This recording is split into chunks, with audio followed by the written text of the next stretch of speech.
The knife slashed into the tire for the third time, letting out a hiss like a dying breath.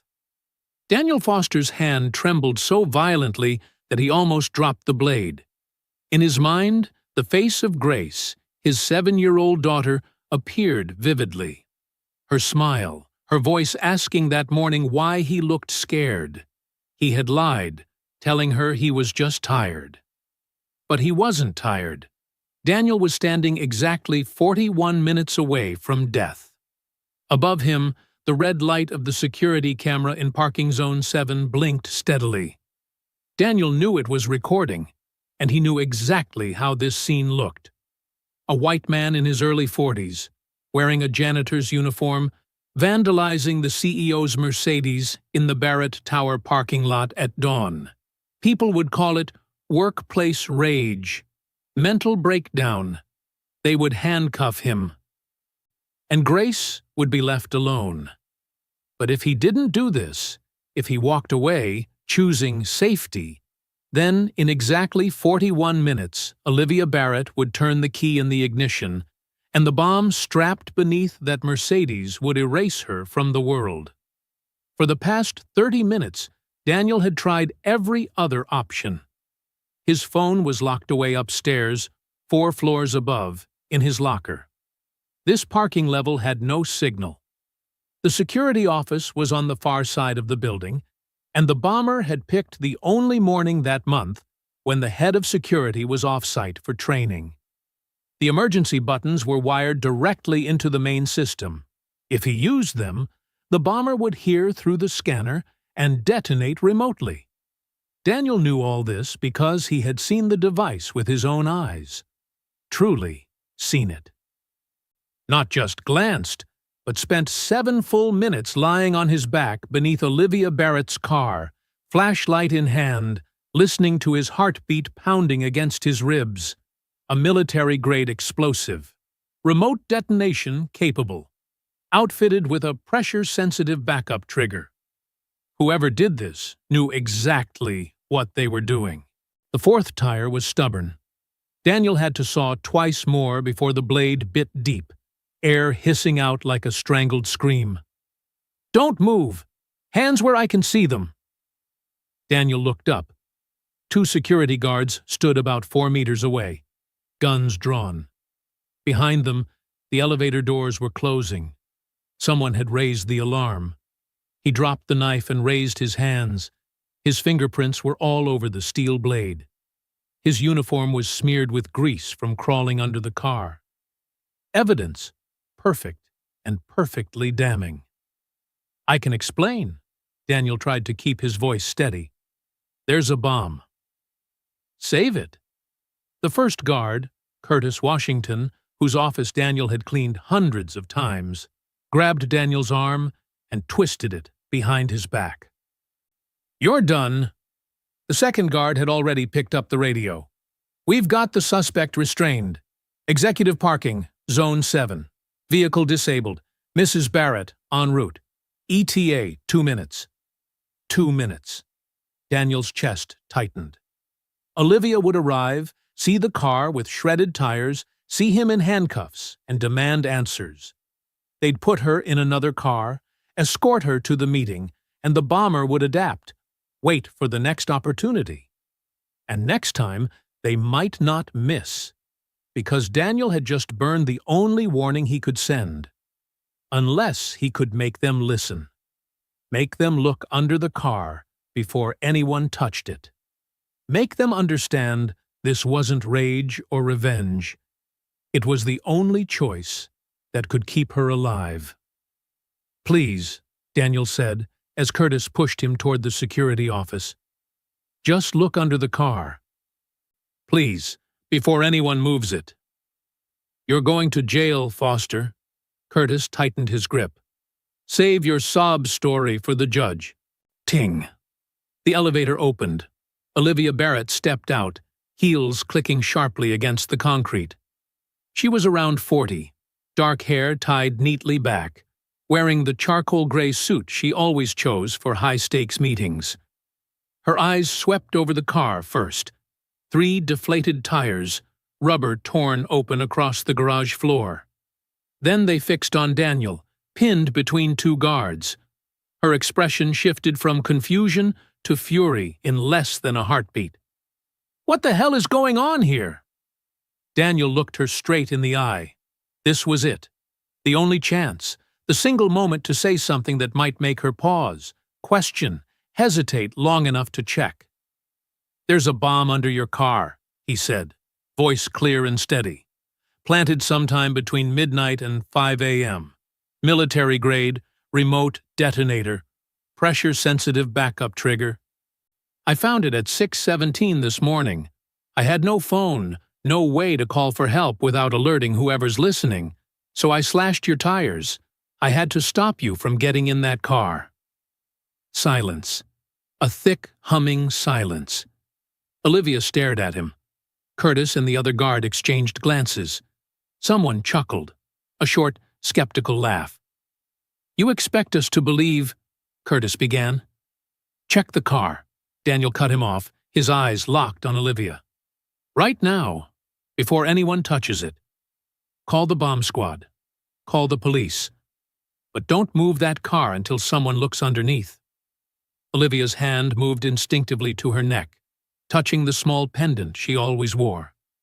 Daniel had seen that gesture hundreds of times, in the late nights when she worked alone, thinking no one noticed. The pendant had belonged to her father, the man who built this company from nothing, who had died 6 months ago, leaving Olivia everything, including enemies Daniel had only begun to imagine. "Why would anyone want to kill me?" Her voice dropped low. "Because of the merger," Daniel replied. "Because someone doesn't want Barrett Automotive and Great Lakes Manufacturing to unite.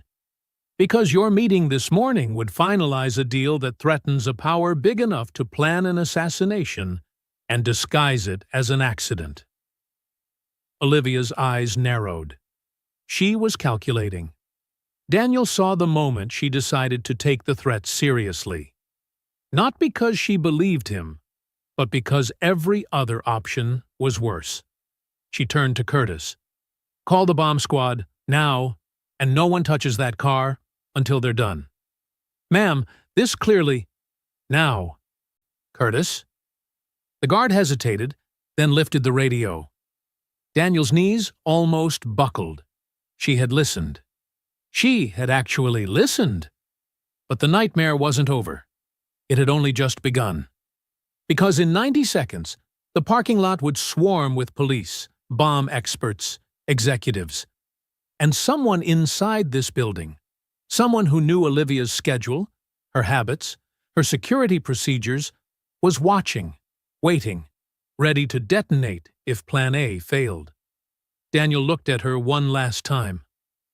The person who did this is still here, and they're listening. Olivia's face went pale. She understood instantly.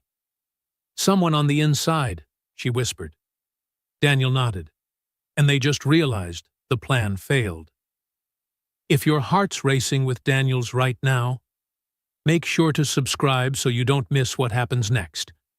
Each week brings another story of life, death, and the one choice that changes everything.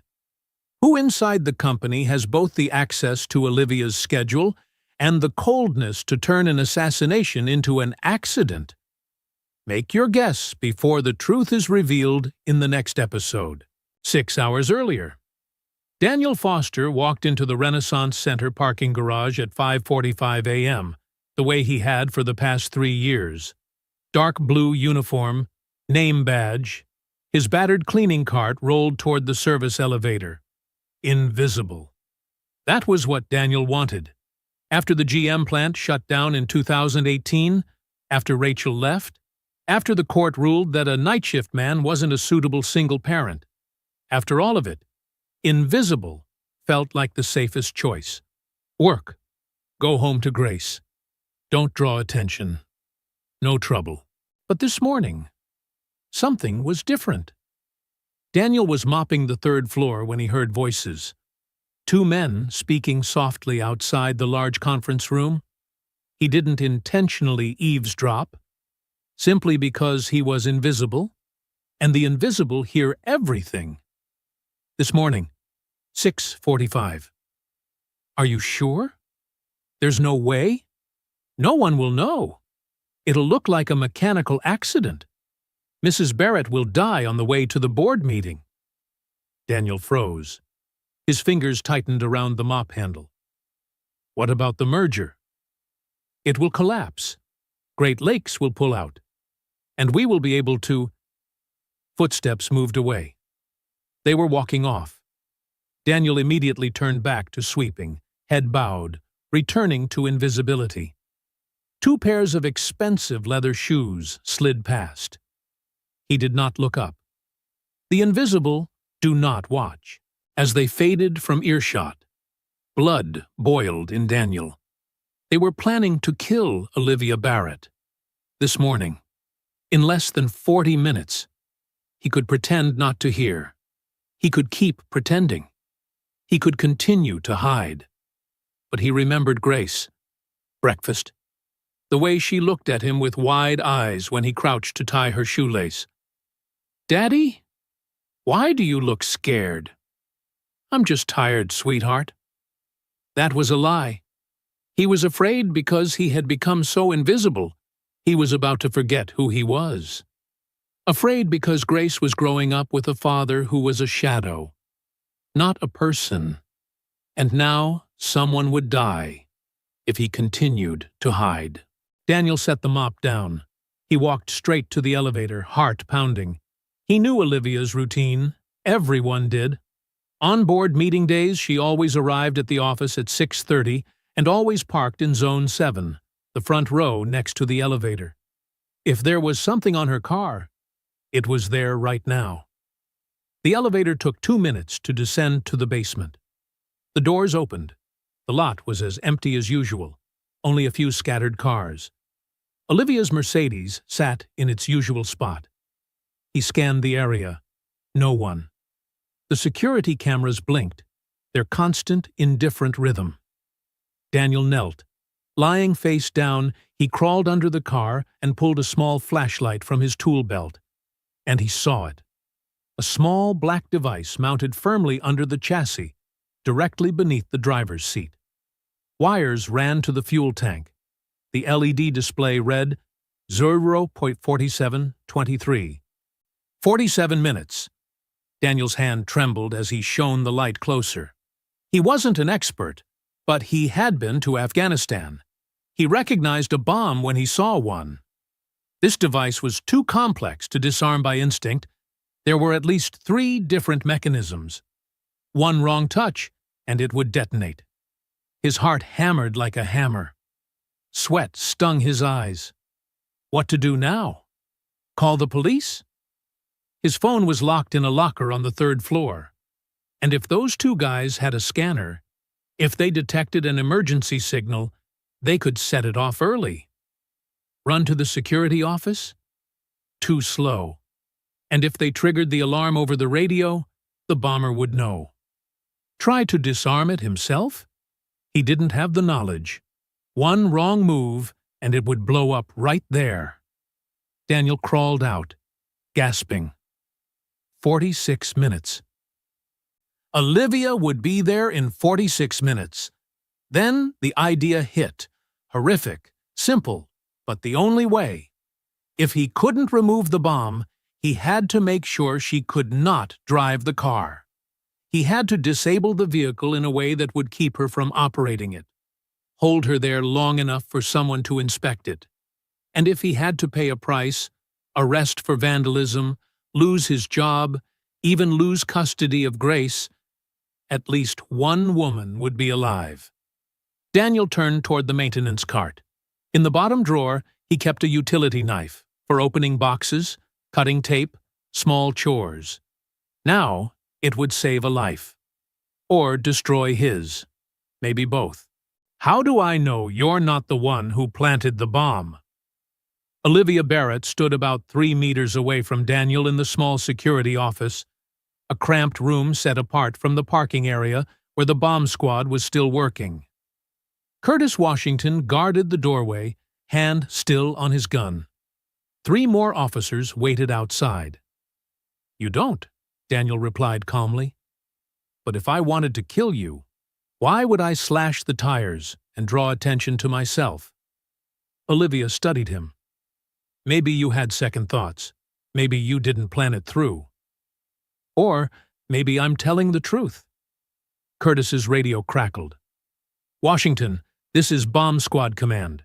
We've confirmed the device. Repeat. Confirmed. Military grade. Still active. We're neutralizing it now." A heavy silence swallowed the room. Olivia sank into a chair, her legs giving way. Her trembling hand found her necklace. "Dear God, you were right." "Yes, ma'am." "Someone really tried to kill me." "Yes, ma'am." "And you saved my life." Daniel said nothing. He didn't feel like a hero. He just felt like a man who had wagered everything, his job, his custody, his freedom, and somehow, miraculously, had won. Olivia looked up, really seeing him for the first time in 3 years. Not through him, not past him, but at him. "What's your name?" "Daniel Foster, ma'am, but people call me Danny." "Danny." She repeated it, testing the sound. "How long have you worked here?" 3 years, 4 months. "And I never even knew your name." Not a question. A realization that stung. Daniel shrugged. "I work nights. Cleaning crew. We don't get seen much." "It doesn't have to be that way." "No, ma'am. But that's how the system works." Olivia rose, stepping to the small window overlooking the garage where the bomb squad was still busy. "My father built this company on the belief that every worker matters. The person on the assembly line was as valuable as the one in the boardroom. I told myself I was carrying on that legacy. But I didn't even know the name of the man who just saved my life." "You've got a lot of employees," Daniel offered. "That's no excuse." Curtis interjected. "Ma'am, we need to talk about security. If there's an inside leak—" "Right." Olivia turned back, her executive tone returning. "Danny, you said you overheard 2 men talking. Do you recognize their voices?" Daniel hesitated. I'm not sure," they whispered. "But you heard them mention the merger." "Yes. They said when you die, Great Lakes will pull out. And we'll be able to—" Then they stopped. "We'll be able to what?" "I don't know." They walked away. Olivia tapped her fingers on the armrest, thinking, who benefits if the merger collapses? Who loses if it goes through? Curtis answered, competitors. Some board members want to split off. Investors are afraid of dilution. Martin Kowalski. The name burst from Olivia's lips. Curtis and Daniel both turned to her. Your CFO? Curtis asked. He's been against it from day one. Said it was too risky. Said we're expanding too fast. Olivia's face hardened. But it can't be, Martin. We've worked together 15 years. Ma'am, Daniel said gently, I'm not accusing anyone. But someone planted that bomb. And someone knew exactly when you'd get in that car. Just then, Olivia's phone rang. She looked at the screen, her face paling. Martin, he's calling, asking why I'm not at the meeting. Don't answer, Curtis said quickly. I have to. If I don't, he'll know something's wrong. Olivia picked up and hit speaker. Good morning, Martin. Olivia, the meeting's in 10 minutes. The Great Lakes reps are waiting. Where are you? I'm having car trouble. I'm taking care of it. A tiny pause, but Daniel noticed it. What kind of trouble? Minor, mechanical. I'll be up in 15 minutes. Do you want me to send a company car down? No need. I've got it handled. All right, I'll stall them. But Olivia, they flew in from Chicago. We can't keep them waiting long. I understand. Thank you, Martin. She hung up, looking between Daniel and Curtis. He didn't ask if I was okay, she said softly. Didn't ask if I needed help, only if I could make the meeting. Maybe he's just focused on work, Curtis suggested. Or maybe he already knew I was supposed to be dead, and was wondering why I'm not. A knock at the door. "Ma'am, Detective Martinez is here to see you." A woman in a dark blue suit stepped in, mid-30s, sharp eyes. "Mrs. Barrett, I'm Detective Elena Martinez. I'll be leading the investigation." "Hello, Detective. The bomb squad has neutralized the device. C4, remote detonator. If it had gone off, it could have taken out the whole block. Whoever did this wanted to make sure you didn't survive." Olivia swallowed hard. "What happens now?" "Now we find out who planted it. We'll need access to your security system, personnel files, financial records, anything that could point to motive. Of course, whatever you need." Martinez turned to Daniel. "You're the one who found it?" "Yes, ma'am." "I'll need a full statement. Every detail you remember about the two men you overheard." Daniel nodded.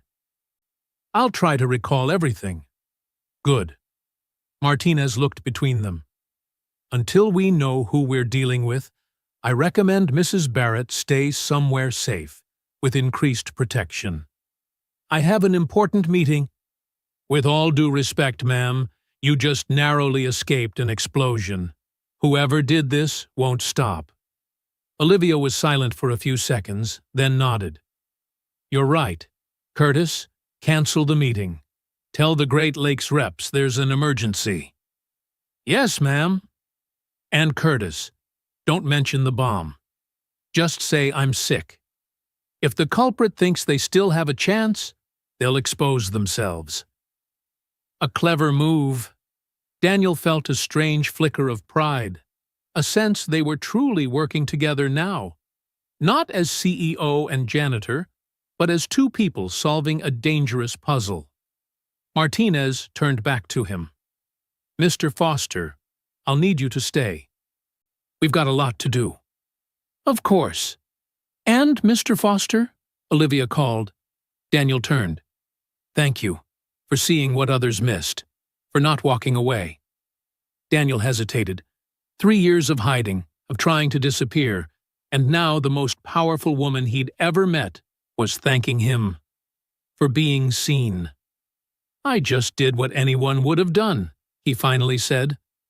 "No," Olivia shook her head gently. "Not anyone. Most people would have looked away." 4 hours later, Daniel sat in a small conference room with Detective Martinez, 2 FBI investigators, and a laptop replaying security footage. "Rewind that part," Daniel said. "Yes, 5:23 a.m. Martinez hit the key. The screen showed 2 shadowy figures walking down the third-floor hallway. The quality was poor. Dim lighting, top-down angle. But Daniel saw enough. "The one on the left," he pointed. "That walk looks like one of the guys I heard." "Can you identify him?" Martinez asked. Daniel squinted. White shirt, dark trousers, about 6 feet tall, but the face isn't visible. "Too bad the system's outdated," Agent Reeves muttered. "This quality won't even run a facial match." Martinez fast-forwarded. "Here, 5:28. They take the elevator down." The 2 figures disappeared inside the car that led to the parking garage. "So they went below," Reeves said. "Timing matches the forensics estimate for device placement." "But we still don't know who they are," Martinez sighed. "No clear ID, no employee swipe logs that early." "Unless they used high-level access cards," Reeves replied. "Cards that open any door, any time." Martinez scrolled through the access list. 12 people hold those cards. Olivia Barrett, Martin Kowalski, 6 board members, head of IT, head of security. "He's away for training," Daniel interjected. "That's why they picked today." "Exactly." Martinez marked it down. "That leaves 11. All senior staff," Reeves noted. "All with plenty to lose if the merger happens. Or plenty to gain if it doesn't." Martinez added. Daniel's phone buzzed. Mama Josephine. Sorry, I have to take this. It's the woman watching my daughter, he said, stepping into the hallway. Mama Joe? Danny, my dear, came the warm voice of the woman who'd cared for Grace for 3 years. Did you get yourself arrested? Even now, Daniel chuckled. Not yet. At least, not yet. Good. Because Grace keeps asking why there are police outside your house. His stomach dropped. Police? Where? They say they're protecting Grace. That your family's been threatened. Danny? What's happening? I'll explain later. Is Grace okay? She's fine. A little scared. But I told her to hold the cat and bake cookies. She's calmer now. But Danny, that child needs to see her father. I know. I'll come home as soon as I can. You did something brave, didn't you? I can hear it in your voice. Just like your father. His throat tightened. Mama Joe was the only one who knew about his father in Beijing, whom she'd never met. But somehow, she understood, in the way people who've known loss always do. I just did what had to be done, Daniel said. That's the definition of brave, son. Go do what you must. We'll be here waiting. He hung up, taking a deep breath. Amid the chaos, her words somehow made it all feel bearable again. When he returned, Martinez and Reeves were mid-argument. It can't just be Kowalski, Reeves was saying. He doesn't have the technical skills to build something like that. But he's got money to hire someone who does, Martinez countered. Daniel cut in. What about IT? Someone who could disable the cameras, adjust the access logs? Both turned toward him. Mr. Foster's right, Reeves said slowly. We've been assuming the mastermind's an executive. But what if there are two? One with motive, one with capability. Martinez opened a new window.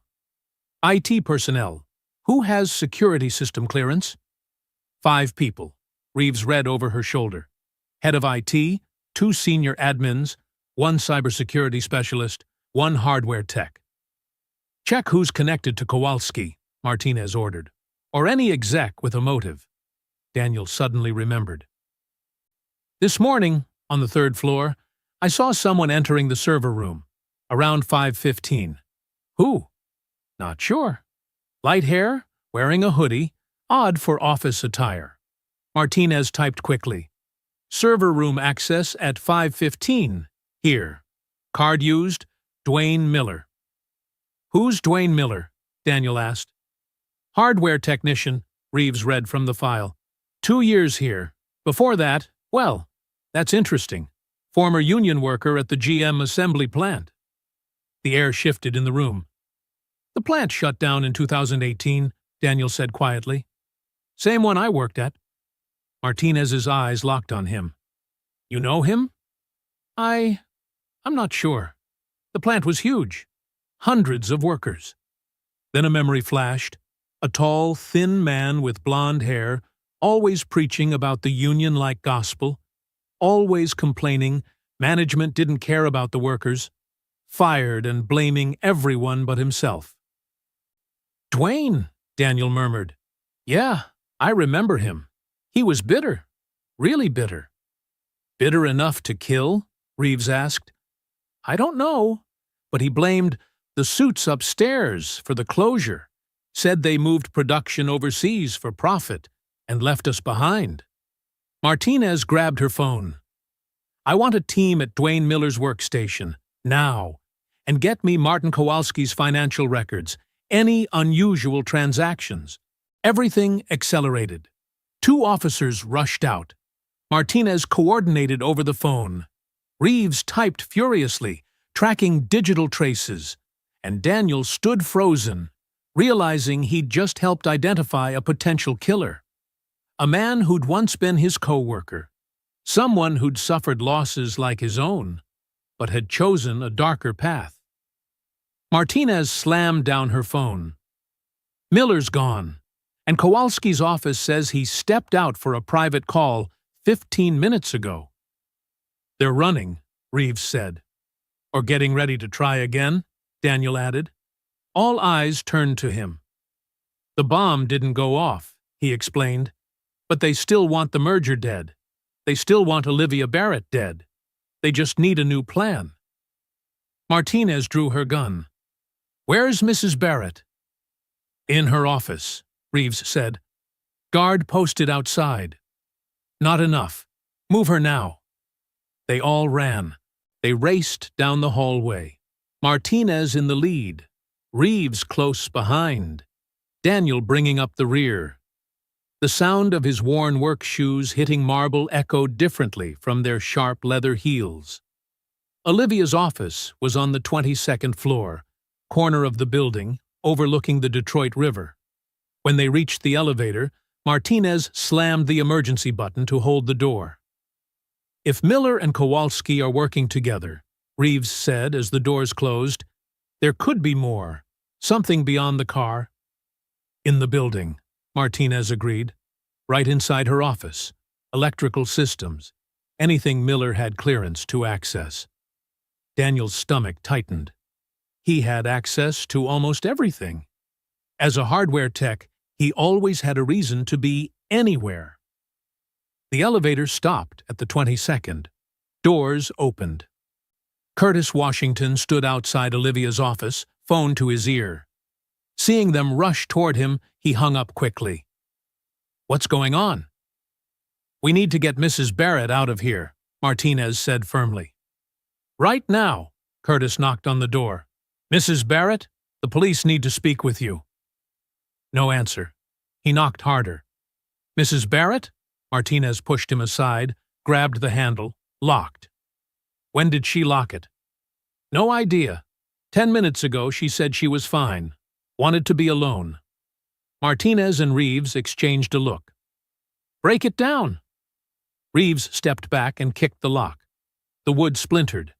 Second kick. The door burst open. The office wasn't empty. Olivia Barrett lay face down behind her desk, motionless. No! Daniel sprinted forward, dropping to his knees beside her. Martinez knelt beside him. She's breathing, Daniel said after checking. Weak pulse. Call an ambulance. Martinez was already on the phone. Curtis drew his gun, scanning the room. Daniel's eyes swept the space. On the desk, an overturned coffee cup, liquid still warm. Next to it, a small water bottle, the kind reserved for executives. Look, he said, pointing. She drank from that. Martinez picked it up carefully with a tissue. We'll need it tested. Reeves, seal the office. No one in or out. Who brought her this bottle? Daniel asked Curtis. No idea. I've been outside the door the whole time. Anyone go in before that? Curtis frowned, thinking. Her assistant, Karen, brought in some files about 15 minutes ago. And... Wait. There was an IT tech. Said he needed to check her computer for a network issue. Daniel's blood went cold. What did the tech look like? Blonde hair, tall, hoodie under a white lab coat. Dwayne Miller, Daniel whispered. How long was he inside? Martinez asked. 5 minutes, tops. I was right out here the whole time. He just sat at her computer. No, Daniel said, looking back at the bottle. He handled that. Somehow he poisoned it. 6 minutes later, the ambulance arrived. Paramedics lifted Olivia onto a stretcher, started fluids, checked vitals. Daniel stood there helpless, a hollow ache in his chest. He had saved her once, but the enemy had adapted faster than he could. Will she make it? He asked one of the medics. Too soon to tell. Depends what she ingested. We're treating symptoms for now. The medic turned to him. Has she eaten or drunk anything else recently? Just that water bottle. Got it.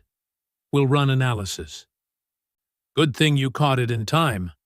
As they wheeled Olivia away, Martinez turned to Curtis. I want footage from this floor. The last 15 minutes. They rushed down to the security room. Curtis pulled up the feed. Daniel stood right behind him. There, 9:47 a.m. Dwayne Miller stepped out of the elevator, carrying a laptop and a tool case. He said something to Curtis, then was let in. "Skip ahead," Martinez ordered. Miller inside the office, seated at Olivia's computer. From the camera angle, his hands weren't clearly visible. "There," Daniel pointed. He pulled something out of his pocket. Curtis slowed the playback. Miller took out a small object, unclear what, placed it next to the computer, then crouched beneath the desk. "He's planting a device," Reeves said. "Or poison," Martinez replied. "Skip to when he leaves." 5 minutes later, Miller walked out, still carrying the laptop and tool case. Except Daniel noticed how lightly he held it, as if almost empty. "He left something behind," Daniel said. "In the office." Martinez spun around. They sprinted back to the 22nd floor, into the sealed room. Reeves swept the area with a detector. "Here," he called, kneeling beneath the desk. "Another device." Daniel leaned down. A small black box taped under the desk, wires running into the power outlet. "What is it?" Martinez asked. "Second bomb," Reeves said quietly. "Smaller than the car bomb, but enough to vaporize this room." "God, why hasn't it gone off?" Reeves examined it. "Trigger's digital. Set to detonate when a specific file is opened, probably the merger documents. So if Olivia hadn't been poisoned, she'd sit down, open that file, and boom, she and anyone else in here." The room fell silent. "They had a backup plan," Daniel said. "Car fails, they use this. If this fails, they use poison." 3 assassination attempts in one day, Martinez hissed. "They're desperate." "Or determined," Daniel corrected. "And still out there." Martinez lifted her radio. "Citywide APB on Martin Kowalski and Dwayne Miller. Armed, dangerous. Lock down all exits. Nobody leaves this building until they're found." Just then, Curtis's radio blared. "Washington, from front desk security. Martin Kowalski's trying to leave the building. We've stopped him at the main entrance." "Hold him there," Curtis said. "We're coming down." They barreled into the elevator, then out into the main lobby. Martin Kowalski, mid-50s, graying hair, expensive suit, stood pinned between 2 guards, face flushed red. "This is absurd. I'm the CFO. I have every right to leave." "Mr. Kowalski," Martinez said, calm but cold. "Detective Martinez, I need to ask you a few questions." "About what?" "The attempted assassination of Olivia Barrett." Kowalski's face went pale. "Assassination? I have no idea what you're talking about." "No? Then why are you leaving the building while we're hunting the men who attacked her?" I have a meeting." "Where?" "Private matter." Martinez stepped closer. "We have evidence that someone inside this company tried to kill Mrs. Barrett 3 times today. Car bomb, office bomb, and poison.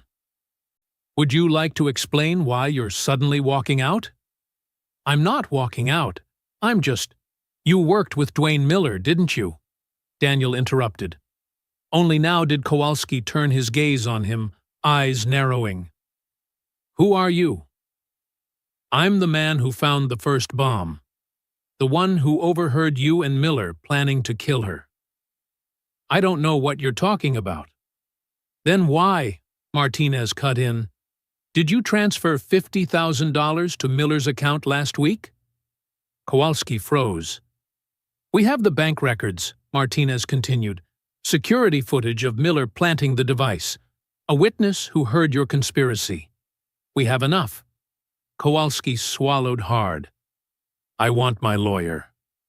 "You're going to need a very good one. Where's Miller?" "I don't know." "You're covering for him?" "I'm not covering anyone. I don't know where he is. Martinez nodded to Reeves. Arrest him.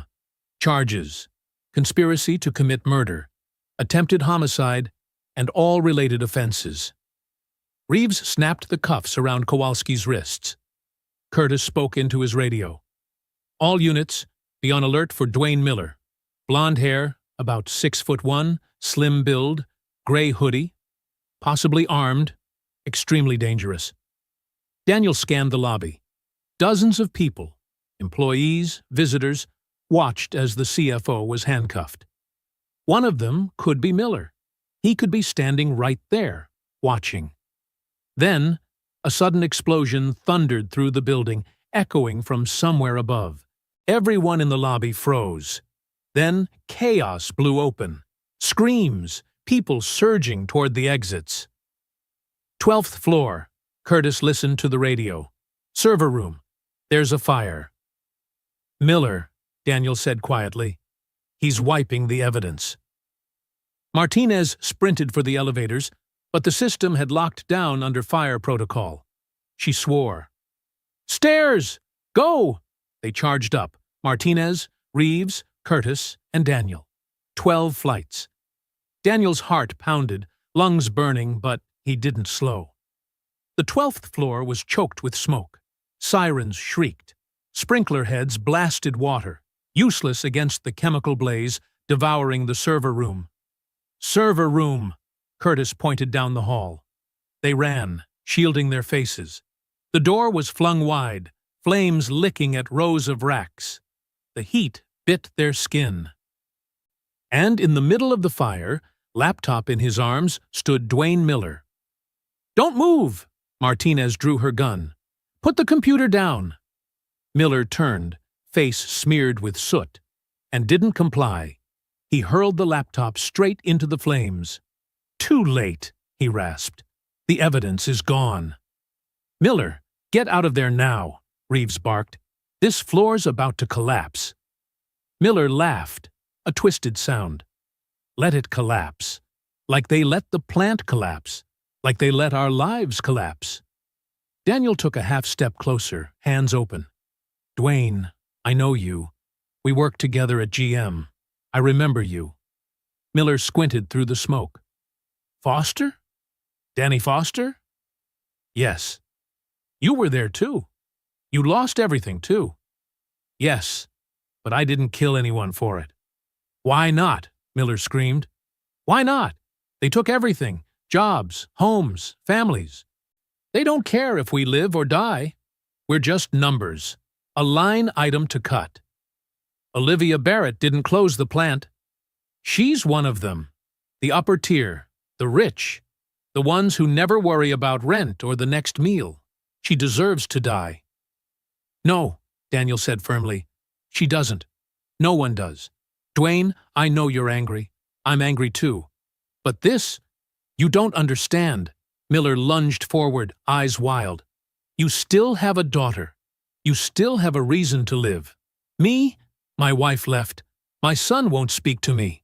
I lost the house, the car, everything.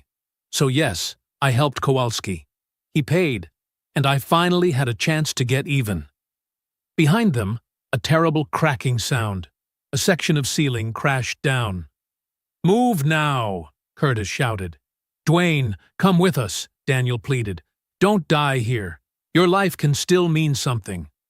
You can still change course. Miller shook his head. Too late, Foster. But not for you. Go. Go to your daughter. When she asks what you did today, tell her, Daddy saved a life. That Daddy mattered. Another slab of ceiling slammed down, missing them by only a few steps. Go! Martinez yanked Daniel back. They turned and ran, through the smoke-clogged hallway, pounding down the stairs, bursting out of the building as the floor above thundered like storm under their feet. Behind them, a violent explosion. Floor 12 gave way. They spilled onto the sidewalk, gasping, their clothes reeking of smoke. Fire engines wailed. A crowd gathered before the flaming Barrett Tower. Daniel collapsed onto the curb, head in his hands. He had saved Olivia. but he couldn't save Dwayne Miller. Martinez sat beside him. "You can't save someone who doesn't want to be saved." "I know," Daniel's voice was raw, "but he was like me. Same work, same layoff. The only difference is, I have grace. And you chose differently. You chose to live, to keep fighting. Miller chose revenge." Daniel looked up at the burning tower. "Does everyone really have a choice?" "Yes, and you chose right." Curtis's radio squealed. "Washington, from the hospital. Mrs. Barrett is awake. She's asking for Mr. Foster." Daniel sprang up. "Is she okay?" "Recovering. She's going to make it." Relief washed through his chest. She was alive. 3 assassination attempts, and she was still alive. "Let's go," Martinez said. "I'll take you to the hospital." Olivia Barrett looked small in the hospital bed, IV line in her arm, heart monitor blinking. But her eyes were bright, and a thin smile formed when Daniel stepped in. "Danny Foster," she said hoarsely. "The man who saved my life. For the 2nd time." "How are you feeling?" "Like I was poisoned." She smirked. "Doctor says if you hadn't found me when you did, I wouldn't be here. And the bomb in my office. Don't say just doing my job. You saved me. 3 times. She reached out and took his hand. "Thank you." Daniel went still. 3 years on the night shift, trying to be invisible. And now the CEO held his hand and thanked him for being seen. "What will you do now?" he asked at last. "Now I recover. Then I rebuild the server room, finalize the merger, and make sure what happened to Dwayne Miller never happens to any employee again." "He didn't make it." Olivia's face shadowed. "I know. Curtis told me. I'm very sorry, Danny. I know you once worked with him. He wasn't purely bad. He was a man of losses, and no one saw him. Then I'll make sure everyone is seen. Every employee, every worker. No one has to be invisible anymore." Daniel smiled faintly. "Sounds like a good legacy." "Not my legacy. My father's. I just forgot it for a while." She met his eyes. "But you reminded me. By seeing what others missed. By being the only person in that building who didn't look through me, but looked at me. I thought everyone sees you. They see the CEO. You saw the person." A nurse tapped the door. "Sorry, Mrs. Barrett needs rest." "1 more minute," Olivia said, then turned back to Daniel. "Before you go, we need to talk about your future." "My future? Do you still want to be a janitor?" "I haven't thought about it." "Then think about this. I need a new head of security. Someone who sees what others don't, who doesn't hesitate to act when it matters. Someone I can entrust my life to, because you've proven I can." Daniel's eyes widened. "You want me to be head of security?" "Yes, proper salary, an office, a team, the works. But I don't have the credentials, no formal training. You have something better, instinct. And what every previous security chief of mine lacked, you genuinely care about people." Daniel stood there, overwhelmed. I need to think." "Of course, take your time. But Danny?" She gave a weary, warm smile. "You're not invisible anymore, and I'm not letting you go back to that." Daniel Foster stood on the porch of his small house in Dearborn, watching the sun dip behind rows of rooftops. His hands still trembled, not from fear, but from the last threads of adrenaline leaving his body. That morning, he'd been a janitor. Now he was holding an offer letter to become the director of security at Barrett Automotive Group. The front door burst open. Grace came running out, hair flying, clutching her stuffed rabbit to her chest. "Daddy!" Daniel dropped to his knees, and she threw herself into his arms, hugging him so tight he could barely breathe. "I missed you so much, sweetheart." "Mama Joe said you did something brave. Is that true?" Daniel looked into her wide eyes, the same color as Rachel's, but shining with Grace's own innocence. "Daddy just did what he had to do." "That's what Mama Joe said, too." "She said that's the definition of brave. Mama Joe's a wise lady. She's baking cookies. She said I can have 2 if I finish my veggies." Daniel smiled, carrying Grace inside. The smell of chocolate chip cookies and cinnamon filled the kitchen. Mama Josephine Brown stood by the oven, apron dusted with flour, her warm smile the same one that had kept him steady for 3 long years.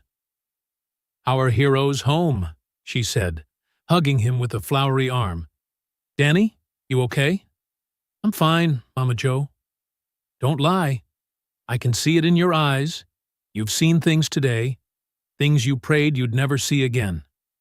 Daniel set Grace down. "Sweetheart, can you bring Daddy a cookie? I think I earned one today." "You earned 3, Grace declared, running to the kitchen.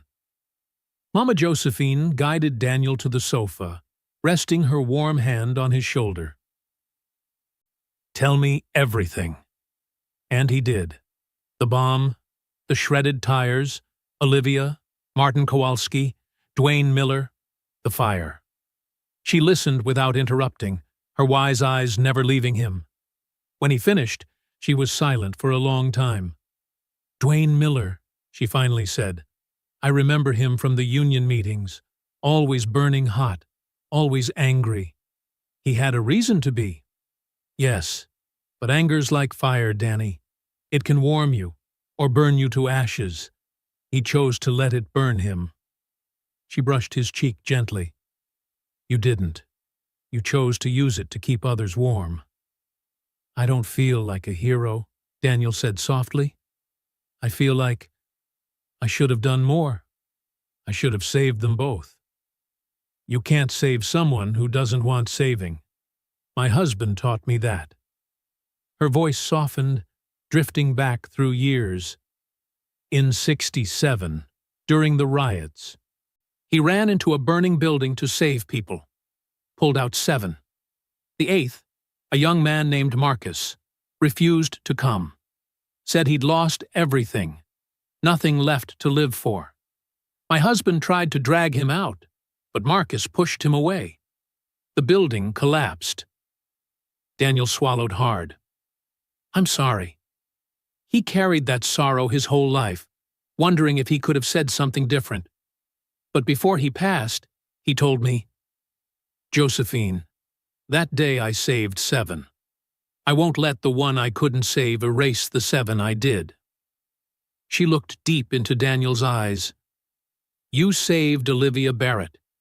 You saved everyone who could have died when that floor collapsed. You saved Grace from growing up without her father. And maybe, just maybe, you saved yourself. Don't let Dwayne Miller take that away from you." Grace came running back, balancing a plate of cookies. "Daddy? Mama Joe said you get 3. Daniel laughed through tears he hadn't realized were falling. "Thank you, sweetheart." She climbed onto his lap, eyes wide. "Why are you crying?" "Sometimes grown-ups cry when they're happy. Are you happy?" Daniel looked at her, her shining eyes, her messy hair, her chocolate-stained dress, and realized, despite everything, the answer was yes. "Yes, I am.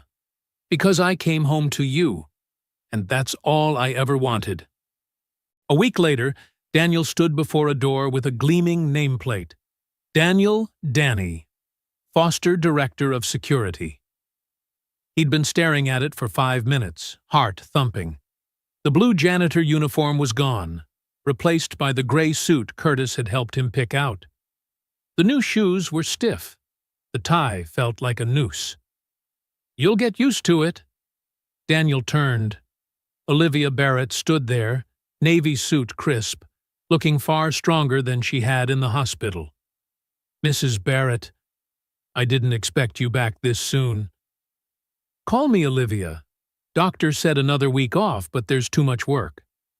She nodded at the door. "Go on in. Or are you planning to admire your nameplate all day?" Daniel chuckled awkwardly and pushed the door open. The office was bigger than he'd imagined. Window view of the city, polished desk, brand new computer, empty shelves waiting to be filled. "This is a lot." "It's what you deserve." Olivia's tone was firm. "Danny, I want you to understand. You're not here because I feel guilty or indebted. You're here because you're the best person for the job. But I've never run a security department before. Then you'll learn. Curtis will be your deputy. He's experienced and respects you. I've hired an FBI consultant to train you. You'll have every resource you need." "Why do you trust me this much?" Olivia walked to the window, gazing at the city skyline. "My father used to say, don't hire the one with the best resume. Hire the one with the best heart. Skills can be taught. Character can't." She turned back to him. "You showed me your character, Danny. You chose what was right when it mattered most. That's the kind of man I want guarding this company." Daniel swallowed hard. "I won't let you down." "I know." She handed him a folder. "Quarterly budget. I want you to rebuild our entire security system from the ground up. New tech, new training, new procedures, everything." Daniel opened it, eyes widening at the figures. "That's a lot of money. I almost died 3 times in one day. I intend to make sure no one else in this company ever comes that close again." She paused, then added softly, "And Danny, I want a reporting channel for hourly workers, maintenance, custodial, warehouse, so they can voice safety concerns without fear, so they can be seen. A hotline? A promise that no one in this company will ever be invisible again." A warm tightness filled Daniel's chest. "I'll make it happen." "I know you will." Olivia smiled, extending her hand. "Welcome aboard, Director Foster." 3 months later. Daniel sat in the large conference room, watching his new security team deliver their reports one by one. 12 faces, half-seasoned experts, half promoted from within, sat upright, taking careful notes. Beside him, Curtis Washington flipped through a thick stack of reports. "In summary," Curtis said, "security violations are down 73%. Workplace accidents down 68%. The employee hotline received 247 calls in the first month. 89 of them led to concrete safety changes." At the head of the table, Olivia nodded. "Impressive numbers, but Danny, tell me about the people. Who called? What did they say?" Daniel opened his laptop.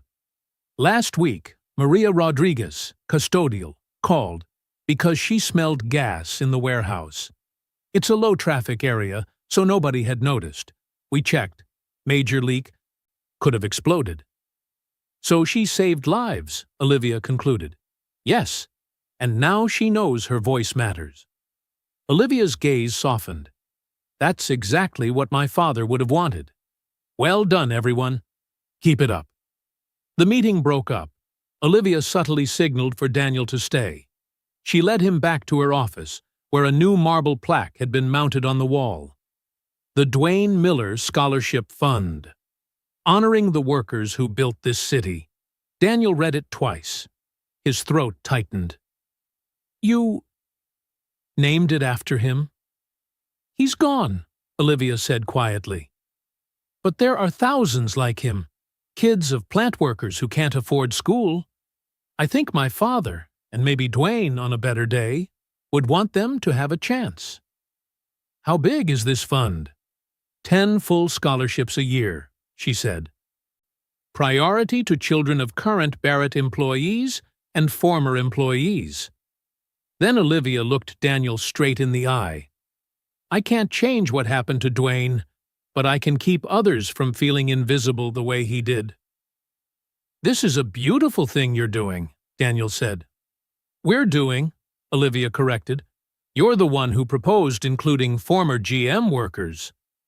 Daniel remembered that long late-night conversation, telling her about co-workers wiped out when the plant closed, some who got back up, others who never did. He hesitated, then said, "I'd like to invite Helen Kowalski to the announcement. Is that okay?" Olivia's face darkened. "The sister of the man who tried to kill me?" "The sister of a widow who's been raising her grandson alone since her husband died in the 2008 layoffs." "She had no idea what her brother was doing," Daniel said gently. "Her grandson, Tommy, he's bright, loves engineering, but they don't have the money." Olivia was silent a beat, then nodded. "Invite them, and make sure Tommy qualifies." Daniel smiled faintly. The word Olivia had just used, invite. Simple and warm. "Thank you, Olivia." Friday. Scholarship Announcement Ceremony. Barrett Tower had been restored. A new server room, upgraded security systems, and a small memorial plaque where Dwayne fell, etched with the names of laid-off GM workers. Helen arrived with Tommy, a lanky teenager in glasses, an electronics book tucked under his arm. She looked lost until Daniel stepped up. "Ms. Kowalski, thank you for coming." "Thank you for inviting us," she said, voice trembling. "I wasn't sure, after what Martin did." "You're not responsible for that," Daniel said. Helen's eyes reddened. "You know the layoff slowly killed my husband, right? Not literally, but he lost his job. Then our house, then his pride. One day his heart just stopped. The doctor said myocardial infarction. I think it was a broken heart." "I'm so sorry," Daniel said, resting a hand on her shoulder. "Martin never got past it, did he?" She nodded. "We lost our mother early. My husband was like a brother to Martin. When he died, Martin blamed everything. Government, union, the company. The anger ate him alive." "Sometimes loss does that," Daniel said softly. "But it doesn't have to. Your grandson, Tommy, is proof." Tommy glanced around the hall, eyes bright. "Is this where it happened? Where you saved the CEO?" "One of the places," Daniel smiled. "Mama Jo says you're a hero." "She tends to exaggerate," Daniel joked gently. "She said you had 3 choices. Run, hide, or act. You chose to act," Tommy said, looking at Daniel with a rare kind of teenage reverence. "I want to be that brave." "You already are," Daniel replied. "You're standing here, even though everyone knows what your uncle did." "That's a kind of bravery, too." Olivia stepped to the podium and tapped the mic. The room hushed. She spoke about the crisis 3 months earlier, about how close they'd come to losing too much, about the lessons learned. She announced the scholarship fund, pledged that no one would be invisible at the company, and that she would carry on her father's legacy. "And now," she smiled, "I'd like to introduce the person who made all this possible. Our Director of Security, Daniel Foster." Applause swelled. Daniel stepped up, heart pounding. 3 months ago he'd been invisible. Now hundreds of eyes were on him. "I'm not great at speeches," he began, "but I want to talk about invisibility. For 3 years, I tried to disappear. Work, keep my head down, avoid attention. I thought that was the safe way to protect my daughter and myself. But invisibility isn't safe. It's lonely. And when we hide ourselves, we slowly stop seeing what matters." He paused, catching sight of Grace beside Mama Josephine, eyes shining. Dwayne Miller was invisible. No one saw his pain. That's where the tragedy began. This fund bears his name because we must not forget. The cost of not seeing one another. Daniel turned, sweeping the room with his eyes. So here's my promise. In this company, no one is invisible. Everyone matters. Every voice gets heard. We will see one another, truly, because that's the only way to keep each other safe. Applause rose again, louder, fuller. Daniel stepped down, legs a little unsteady. Tommy came to shake his hand. Thank you for what you said. About Uncle Martin. Nobody calls him a person anymore, just a monster.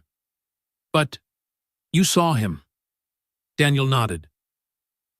People can do terrible things and still be human. Both can be true at once. That night. The small kitchen. Grace drew a new picture. No longer a man with a mop, but many people. A man in a suit, a tall woman, a teenager, an older lady in an apron. All smiling. Who's this? Daniel asked. You, Miss Olivia, Tommy, Mama Joe, Grace said matter-of-factly. Daddy's family. A warm current spread through Daniel's chest. Daddy's family, huh? Uh-huh. Mama Joe says family isn't just people you're related to, it's the people who choose to see you. Daniel bent to kiss his daughter's hair. Mama Joe's a very smart lady. She looked up, curious. When you cut Ms. Olivia's tires, were you scared? Daniel could have lied, but he'd learned to tell the truth. Yes. My hands were shaking, he whispered, and I still did it. Why? Because sometimes doing what's right matters more than feeling safe, he said, sitting beside her. And I want you always to know, you are seen, you matter. And when you see someone who needs help, don't look away. Okay? Okay. Like you did. A knock at the door. Mama Josephine carried in a big box, fried chicken, potato salad, the kitchen blooming with the scent of home. They ate, laughed, and listened to Mama Joe tell stories about her husband, the man who once ran into a burning building and saved 7 lives, then spent the rest of his days refusing to let the one he couldn't save overshadow the 7 he did. Daniel sat quietly, hearing what he needed to hear. Don't let the shadow of one failure eclipse the light of what's right. Late, Daniel received an email from Detective Martinez. Martin had pled guilty, exposing an entire corruption network. Without you, we never would have cracked it. As he stood over Grace's bed, counting her steady breaths, his phone buzzed again. Tommy's text. Thanks for saying my uncle is still human. No one else says that. Daniel replied, The world needs people who choose to see and show up. You're one of them. The boy texted back immediately. Like you? Daniel paused, then smiled. Like us. 6 more months passed. In the Barrett Tower lobby, Daniel watched the crowd. Sharp-suited executives, uniformed workers, hurried visitors. But this time, he didn't look through them. He saw them. Carmen, the custodian with 3 kids, taking night classes to become a nurse. Jerome, the guard who lost a leg in Afghanistan but still watches 8 hours a day because it makes him feel useful. Keisha, the receptionist saving for her son's dream of playing college football. Each person, a story. Daniel's job, ensure those stories were told, those voices heard. Curtis brought a folder. Monthly report. Security incidents down another 12%. Employee complaints down 40%. We just got a 5-star rating from the Safety Innovation Unit. Credit to the whole team, Daniel said. To the culture you built, Curtis grinned.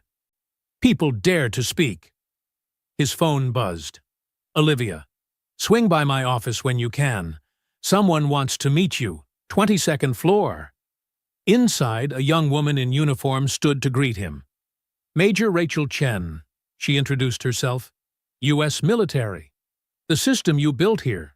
Non-punitive hotline, escalation protocols, A culture of reporting. It works. The FBI recommended you. We want to implement a similar model across federal facilities, and we'd like you to train us. Daniel looked at Olivia, stunned. She smiled. It's big, Danny. Your work could change how an entire system approaches safety. Daniel drew a breath. I need to think. Of course, Rachel said, handing a card. I'll wait for your answer. When the door closed, Daniel dropped into a chair. 6 months ago, I was pushing a mop. 6 months ago, you saved my life, Olivia corrected. Now you're saving many more, by teaching people to see one another. Daniel thought of Dwayne, of Tommy starting his scholarship, of Maria, who smelled the gas. He looked up. All right, I'm in. Olivia smiled. I knew you would be. That evening, the kitchen bustled again. Mama Jo taught Grace to cook spaghetti. Easy, honey. Don't snap the noodles. Daniel leaned in the doorway, watching them. This was family, not just by blood, but by choice and presence. After dinner, Grace brought out a crayon-drawn family tree, each branch with a name. Grace, Danny, Mama Jo, Olivia, Tommy, Curtis. I'll add more branches as we meet more people, she said. Mama Jo says family grows when you care for it. As night fell, Daniel and Mama Jo sat on the porch, cool air soothing the day. Do you remember when I asked you to watch Grace? He asked. I do. You looked like a man who'd lost everything. I had. My wife left. The court said I wasn't fit to raise a child. The plant closed. I thought I'd lose Grace too. But you didn't, Mama Jo smiled. Because someone saw you. She took his hand. My husband used to say, legacy isn't what you leave behind, it's who you help see themselves. And that's what you're doing now. For Olivia, for Tommy, for everyone in that building. Daniel swallowed. I learned it from him. And from you. Now you pass it on. Like seeds, she said. What we plant today becomes trees tomorrow. 1 year later, Renaissance Center parking lot, Section 7, the beginning point. Daniel stood beside Olivia, staring at the stretch of concrete where that tire once hissed like a dying breath. He used to think that was the end. Turned out, it was the first letter of a new sentence. Do you still think about it? Olivia asked. Every day, he said. I thought that was my ending. Turns out, it was my beginning. She smiled. Good news. Tommy got into MIT. Maria graduates as a nurse next month. The Dwayne Miller Fund has supported 47 students. Your security model's been adopted by 23 federal facilities, all because one man chose to act. Daniel shook his head. Not one man. A community. Mama Jo taught me to see. She gave opportunity. Tommy passed it on. Maria passed it on. It's not about me. It's about us, Olivia corrected. About what happens when we choose to see one another. His phone buzzed. A text from Grace. I drew the planter for class today. Teacher said it's profound. I told her I learned it from Mama Jo and from you. Love you, Dad. Daniel laughed and showed Olivia. She gets it, Olivia said. Every choice is a seed. They parted ways. Daniel lingered, eyes on the white-painted number 7. He thought of Dwayne and Martin, of those who chose bitterness over hope, and of the price of invisibility. Then he thought of Tommy, Maria, 47 students, Carmen, Jerome, Keisha, and Grace, the ones learning to see and to be seen. That knife once cut through a tire with a hiss. But the death that day wasn't of a man. It was the death of an illusion, that hiding was safe. What was born instead was a harder but truer truth. Being seen makes you vulnerable. But that's the price of mattering. Daniel turned toward the elevator. He had a team meeting, then dinner with Grace and Mama Jo. He had a life full of people who saw him, and whom he saw in return. And in the end, that was everything. And so, we place another story on the shelf. Each one a small world to visit for a while, isn't it? I have a question for you.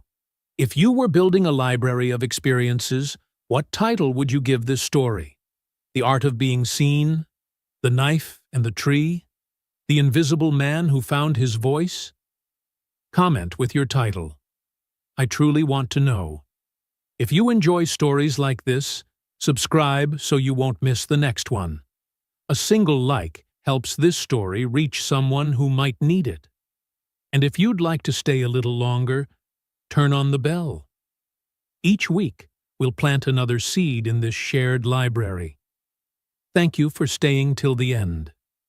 It's an honor to build this collection with you. See you in the next story.